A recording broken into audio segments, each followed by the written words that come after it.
Um, Today I'm pulling a 14-hour all-nighter, and I got like 4 hours of sleep. Anyhow, hey, today's topic is going to be, should I be a cop or a correctional officer in the year 2024? And I'm going to reflect on my background real quick, just to give you a different perspective. I started in private security about 3 years before I got into law enforcement. And that was a long time ago. In law enforcement, I am on year 21, going on year 22. In between, I've worked security, private investigations, moonlit, doing those things. I recently got promoted to a supervisory position, sergeant. I've been through the gamut: fired, hired, promoted, demoted. You guys know my story. I don't hide nothing. And I got excited. I got really excited. Oh, cool. You know what? This is great. I got the spot. Super excited that I'm able to be in a position where I can advocate for change, and I have more discretionary time to write grants and do other great things for the troops. But on the other side, I'm really bummed out because now essentially I am stuck on patrol the rest of my career. And for years, the past 9 years, I've been trying my best to get off patrol and work investigations, anything but patrol. If I could, ideally, I would like to be the grant writer full-time, have access to our SWAT team that we're creating from the ground up, and being in charge of training, being able to train officers. That's my ultimate goal. But because of the budget, because I work at a small department, my options are patrol, and patrol. So I am excited for the promotion, but I am, I guess, demoralized knowing that I could potentially be stuck on patrol all these other years. And the reason why I'm mentioning this is because some of you guys venturing out to want to become law enforcement officers, you got to pick a place that matches your expectations. Pick a place that accepts you. So, for example, I went on ride-alongs with the LA County Sheriff's Department and then another agency, undisclosed agency in Los Angeles, and they treated me kind of like dirt as a ride-along, and I should have realized from the get-go. Anyhow, I don't know if any of you guys work for the LA County Sheriff's Department. There's a lot of people that are happy about working there, but there's a lot of people who say some negative things, who have a lot of negative criticisms about the LA County Sheriff's Department. And you get the vibe when you go on these ride-alongs. When I went on a ride-along with the department I currently work at, these guys they accepted me with open arms. The most cool people out there. I mean, they didn't even act like cops. They acted like human beings, and I love the environment. One of the guys that treated me like a human being ended up becoming our chief of police right now. So I really appreciated the way that they treated me. And 20 years later, now obviously there's some dull moments in time, but 21 years later, the culture is still the same, which is a good thing. Now, once again, I mention that because I want you guys to understand where I'm coming from and the credibility I have in this topic. So we're venturing the year 2024. Some of you might be thinking about a law enforcement career. I want to say this. It's a great idea still. Even if you want to get into private security later. If you want to start your own security company, you want to get into private investigations, I still think it's a good idea. You guys, don't let the media dictate your dreams. Otherwise, if that is your goal, that's your dream, then go for it. Don't let anybody steer you away.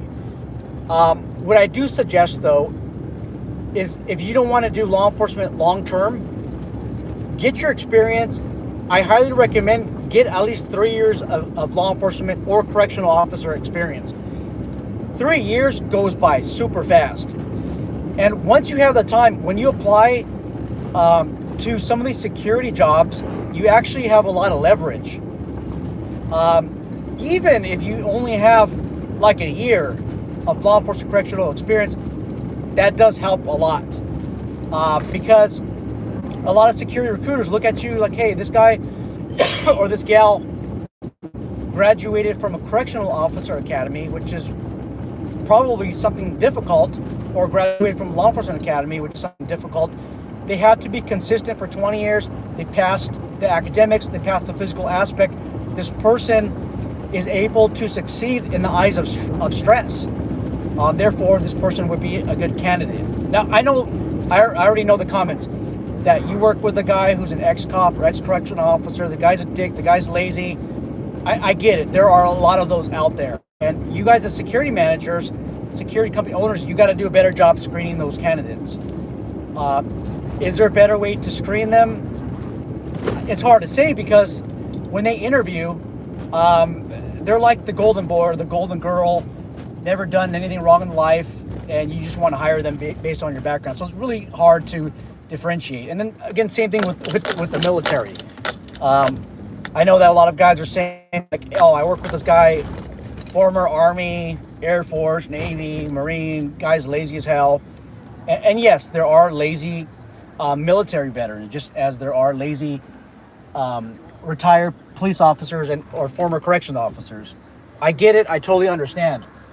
But it gives you that leverage. And then when you start your own security company, you could advertise that you're former law enforcement, former corrections. That might help with a whole lot of accounts, not all of them. You know, I still think that your salesmanship abilities, marketing abilities, takes priority over your experience. So what I see a lot of being somebody who trains people start their own security company is you get the retired law enforcement officer, and they'll put on their website, been on the SWAT team for 20 years, narcotics for 10, chief of police, in charge of the investigation bureau, all this stuff, but they have no marketing ability. And unless you could convey to the client that these skills you have are unique and that are useful to the client, they're not going to hire you just because you're an ex-cop. I mean, you got to really market those abilities. I want to mention that because there's some people watching this that have their own security company, or maybe they want to get some law enforcement experience to leverage their experience. What can you expect in the year 2024 as a cop, as a correctional officer? I run into quite a bit of correctional officers in California. A sergeant told me not too long ago that it just seems like the inmates have more rights than the correctional officers. I don't know if that's true. If it's true, comment below. He mentioned that a bunch of them have cell phones. They have tablets, and they're able to have computer tablets because that's their right, I guess. And they make phone calls using the app that's on the tablet. It's not the way that it used to be. I keep hearing. California has really, really restricted on what law enforcement can do. Like right now, I'm driving. I'm obviously off duty. If I want to pull this Toyota Camry over in front of me, if this car has 5 heads in it, meaning there's 5 guys in it, I have to do what's called a Ripa Report.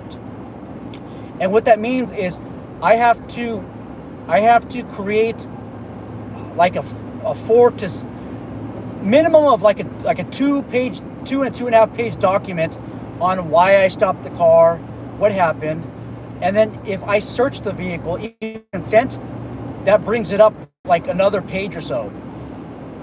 For every person that's in the vehicle, that adds to the Ripa report. So you're looking at like a car full of heads, like 5 deep.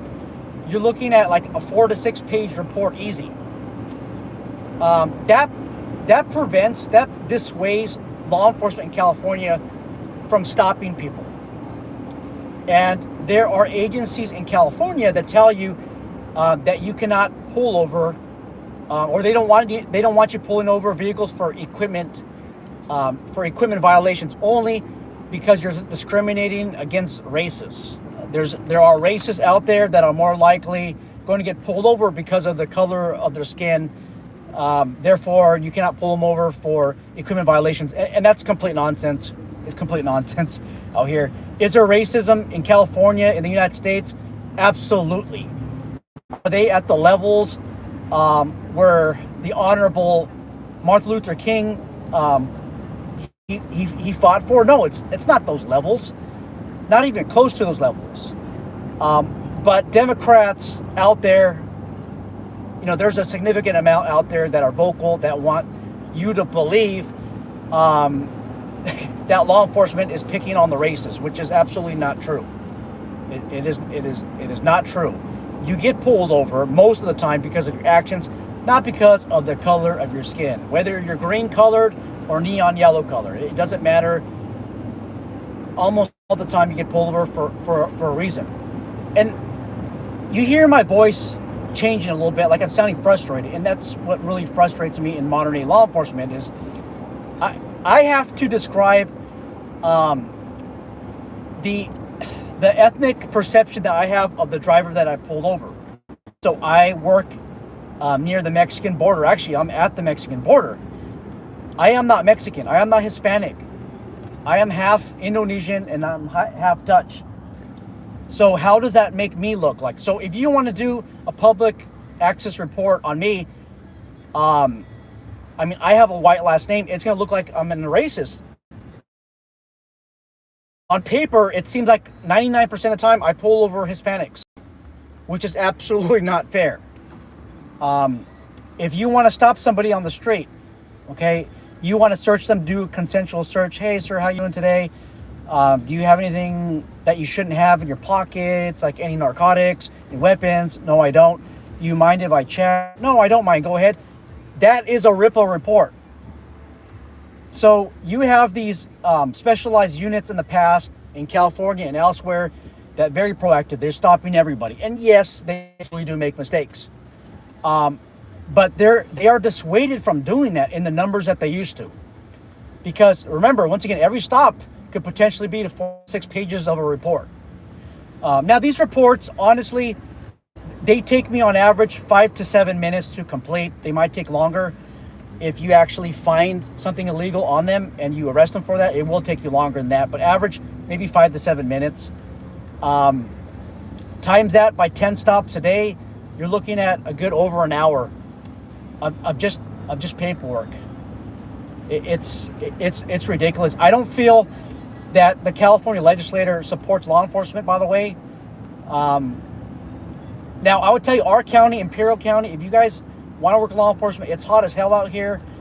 But the Imperial County is very pro law enforcement. It's kind of like in California, Huntington Beach, California is super pro law enforcement, except a few, and various parts of Orange County, California are pro law enforcement. There's some areas that are not. Look at Los Angeles County. I have friends that work in Los Angeles County, and they dread the day that they have to pull that trigger on a human being, because you have a guy named Gascon who's prosecuting law enforcement. So I don't know if you guys remember in El Monte, California, and I apologize if I keep mentioning California activity, guys and gals. It's just because I'm in California and most of the news revolve around what I'm more familiar with. So sorry if I'm not mentioning your state. But there was an officer, a good officer, Officer Santana, was ambushed. He was murdered on the line of duty by somebody who shouldn't even been out of jail, but because of Gascon's policy, he was. And the dad actually reached out to me personally through an acquaintance of ours, and he wants me to help him write a children's book that's in remembrance of his son, and that really makes me sad to have to to remember that day, and I wasn't even there. I think it's sad that because of those, obviously somebody else pulled the trigger, right? Not Gascon, the DA over here, but it's those policies. That guy should have never been out. And those who are working security, especially in California, all those Gascon policies have a trickle-down, hand-me-down effect on you. Law enforcement are less likely going to be proactive in the Los Angeles County area because of the Ripa reports, because they don't have support from the district attorney office. So I'm telling you guys, I mean, it's tough, especially if you're in Los Angeles. Correctional officer, do your 3 years and get out. I don't know of a whole lot of correctional officers that did like 30. I know one. Okay, I know one that ended up working security. His name is Samuel King. He's from the San Bernardino area. I admire this guy. This guy was like in his 60s. We had an incident at the hospital, and this guy went straight on, hands on with this combative person. You would think that the mindset is lost, the physical strength is lost, but no, this guy handled what he's supposed to handle. But he's an exception. I think he did 28 years, 29 years, retired as a captain. That's a dime a dozen. Where I live, there's a bunch of correctional officers that end up getting arrested because of domestic violence, because of drunk driving or impaired driving, a whole lot of other reasons. It goes back to the job stress. And there's some, believe it or not, they're at the local drug joints and they're under the influence and they're homeless. It's sad. It is extremely sad. But we have quite a bit of them, and it goes back to the whole correctional officer environment. Look, I hate to say this in these terms, but you're basically placed into a facility like a caged animal. You're in a facility that's in a negative environment, and by all means, look, I have never worked corrections in my life, not one day. But I've been at correctional facilities. I booked prisoners in them. I had prisoners on my own who I had to cater to. So I have a little bit of experience, and I have a handful of good friends that are former correctional officers. So I know a little bit about the game. I know a little bit about the job. But you're confined 8 hours a day, and then you're ordered to work 16 hours shifts. Okay? Inmates almost take your life sometimes. And that has a psychological effect on you. But it's constantly a negative environment. These inmates are there.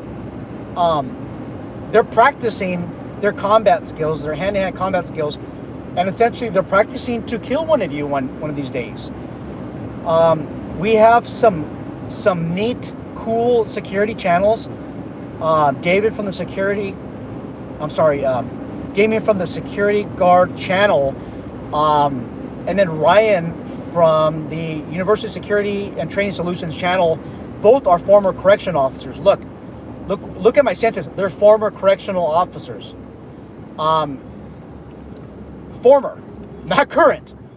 Okay, that just goes to show you the longevity of those in that field. I mean, you're in the field and you just want to get out. It is tough, especially knowing that the inmates have more rights than you. Benefit, the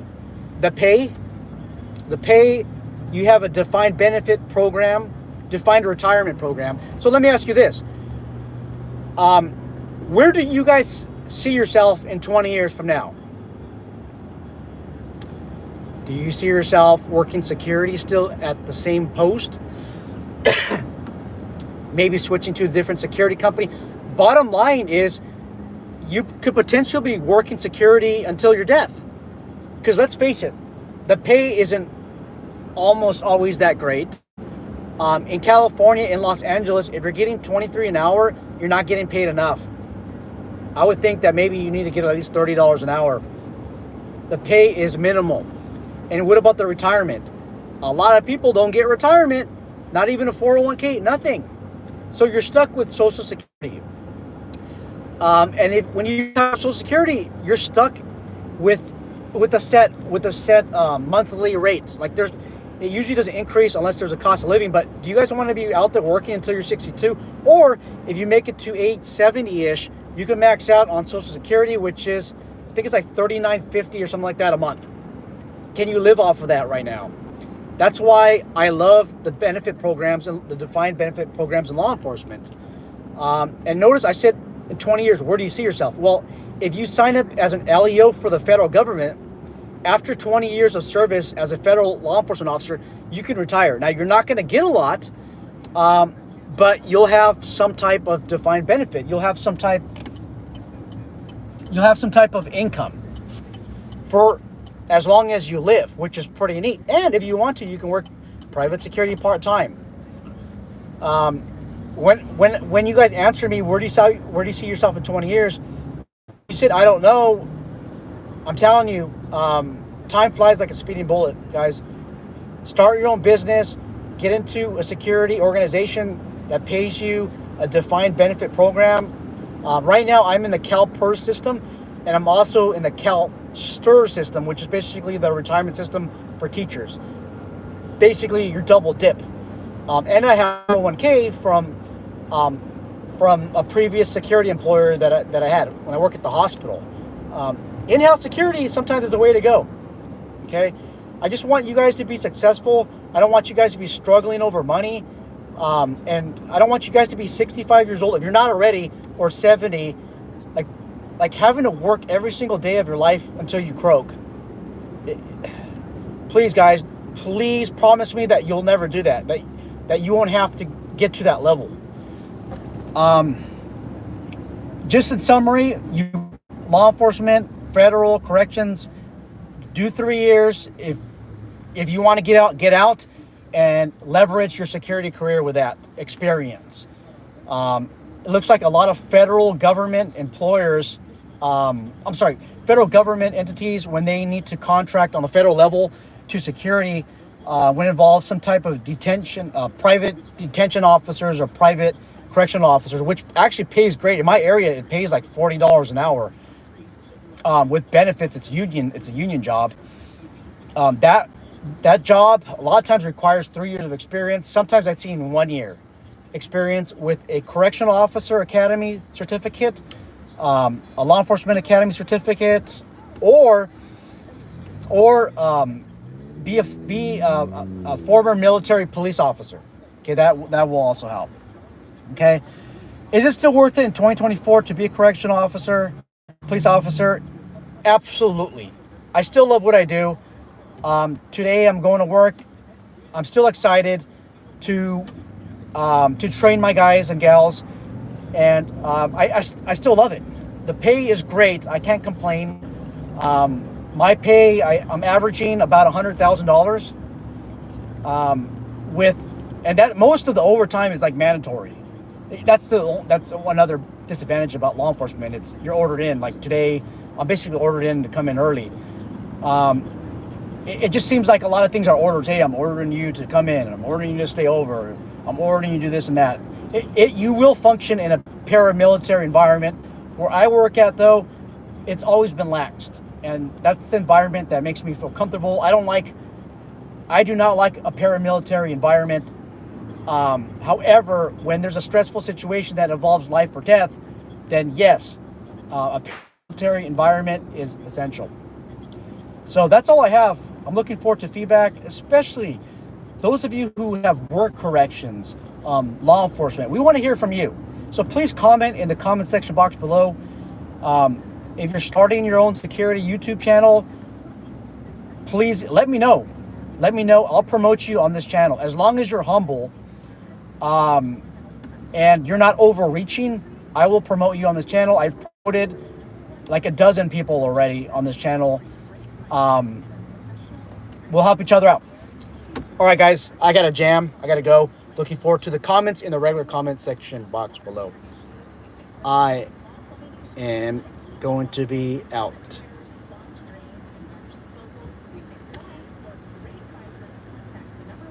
Oh, hey, Kenny, I noticed you comment. If you could copy and paste that comment in the regular comment section box below so we can have some dialogue. Take care.